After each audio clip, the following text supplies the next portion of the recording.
여름 토닝은 하면 안 된다? 아니요. 안 하면 큰일 납니다. 자외선이 쌓이면 기미보다 더 무서운 광노화가 시작되는데요. 주름, 탄력 저하, 칙칙한 피부톤까지. 여름철일수록 토닝은 선택이 아니라 예방입니다. 야외 활동이 많으신 분들 레이저 토닝 꼭 받으세요.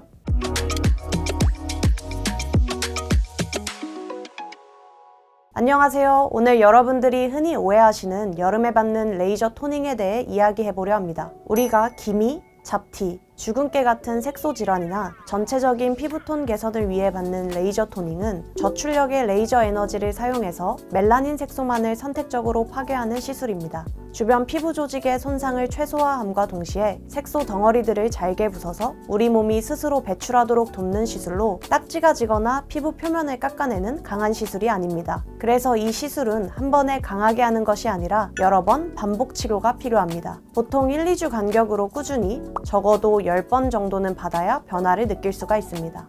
여름철 레이저가 안 좋다는 통념이 생긴 것은 과거에 주로 사용하던 방식 때문인데요. 과거에는 IPL이나 점, 검버섯 등을 제거하는 딱지가 지는 고출력 레이저 시술이 많았습니다. 이런 시술들은 피부에 강한 열 자극을 줘서 딱지를 만드는데 딱지가 생긴 부위는 피부의 보호막인 표피층이 사라진 상태가 됩니다. 여름철 강한 자외선이 이 보호막이 없는 상태의 진피층에 직접 닿으면 염증 후 색소 침착이 생기거나 기미, 잡티가 악화되거나 재발할 확률이 높았었는데요. 딱지가 생기는 강한 레이저 시술들은 자외선이 약한 가을과 겨울에 하는 것이 비교적 좋습니다. 하지만 앞서 설명드린 레이저 토닝은 딱지가 생기지 않고 피부 표면 손상이 거의 없는 시술이기 때문에 이런 딱지가 생기는 레이저와는 완전히 다른 이야기입니다.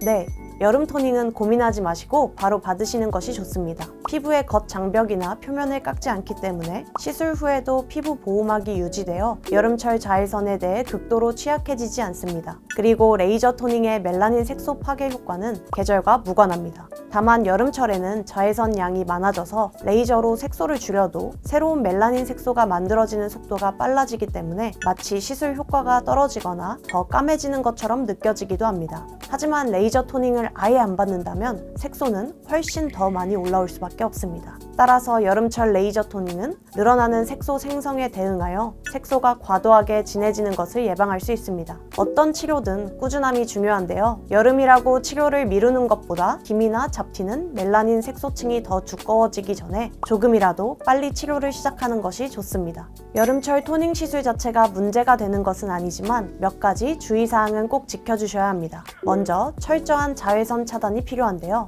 계절과 상관없이 특히 레이저 시술 후에는 가장 중요합니다. 그리고 선크림을 매일 충분하게 바르고 야외 활동 시에는 2-3시간마다 덧발려 주셔야 하는데요. 모자나 양산 같은 물리적인 차단도 병행하면 좋습니다. 자외선은 색소 침착의 주범이자 피부 노화를 촉진하기 때문입니다. 또한 충분한 보습과 진정을 통해 피부 자극을 최소화하시는 것이 가장 좋습니다. 레이저 토닝은 색소 치료와 피부톤 개선에 효과적인 시술로 여름이라고 해서 효과가 없거나 위험한 시술이 아닙니다. 오히려 자외선 때문에 색소가 더 올라올 수 있는 여름철에 꾸준히 관리해주는 것이 장기적으로 피부 건강에 도움이 될 수 있습니다. 가장 중요한 것은 계절에 상관없이 본인이 피부톤에 대한 고민이 생겼을 때 빨리 토닝을 시작해서 꾸준히 관리하는 것입니다. 여름철 레이저 토닝에 대한 오해가 풀렸을까요? 오늘 나눈 이야기가 여러분에게 도움이 되셨길 바랍니다. 그럼 더 궁금한 점이 있으시다면 댓글로 남겨주세요. 다음 영상도 유익한 정보로 찾아뵙겠습니다. 감사합니다. 다운타임은 거의 없습니다. 통증은 사람마다 좀 다르긴 한데 사실 마취크림 안 바르고 거의 해가지고 통증도 거의 없어요.